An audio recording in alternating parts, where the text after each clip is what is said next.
Miguel Vargas-Caba.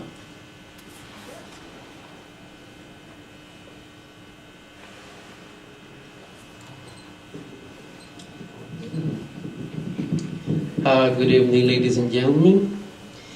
My name is Miguel Vargas-Caba. I am from the Dominican Republic. I am the author of Bear, Flight to Liberty, which is a book about the defection of the crew of a Soviet Navy long-range reconnaissance aircraft Tupolev 95 Bear from the Soviet Union to Canada, August the 4th, 1976. How many of you have been in the US Navy? Now, how many of you maybe had the luck of serving aboard the aircraft carrier USS Nimitz? Were you on the Nimitz in July 1976? No. Well, unfortunately, because if you had been on the Nimitz on that day, you would have remembered the alert, because a bear was coming to take photographs of the Nimitz.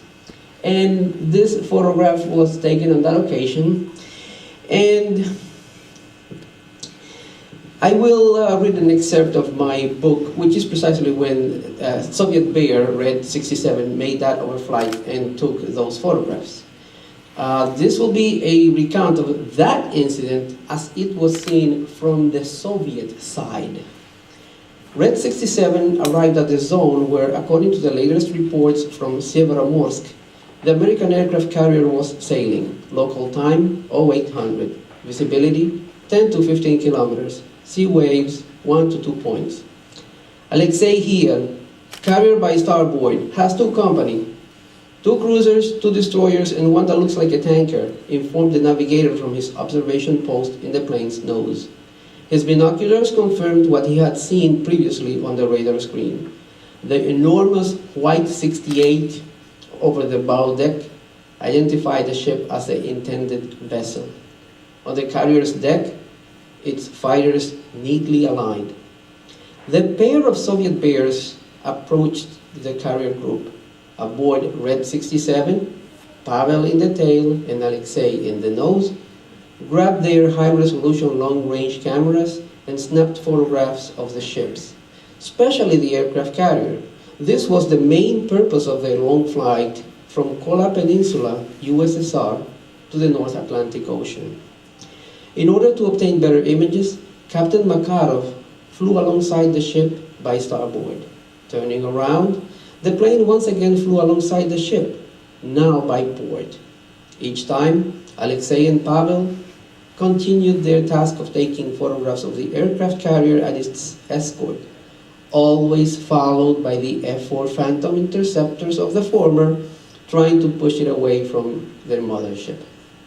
From this altitude, Captain Makarov saw even clearer below him the rows of airplanes parked on the deck, ready to take off in seconds, giving him an idea of the might assembled on one single ship. He could also distinctly make out the faces of the American sailors walking among the airplanes, looking up at the Russian shadow that came from the other side. Well, I think we have gathered enough information about that carrier to keep the people in intelligence busy for a few days, Captain Makarov commented as he overflew the vessels for the umpteenth time. I agree. In my humble opinion, I think we can head home, said the co-pilot. Pressing the intercom button, Captain Makarov addressed the crew. Ladna, attention, this is the captain. Cease all activity. We are going home. Their job finished at last. To Severomorsk flew via telex the radio report prepared by Sergei, the radioman. Beginning transmission, found and visually inspected American aircraft carrier Nimitz, port number 68, latitude 40 degrees 30 minutes north, longitude 23 degrees 31 minutes west, speed 5 knots, heading 100 degrees. Weather in the target zone, clear, end transmission. Increasing the turboprop's power, both pilots pulled their control wheels. The Flying Goliath started its ascent, leaving behind the carrier object of its scrutiny, joined Red 23, its flying companion, and both continued ascending to cruise altitude. In the tail gunner kept his eyes over the ships while the plane continues its ascent, getting further away from the area.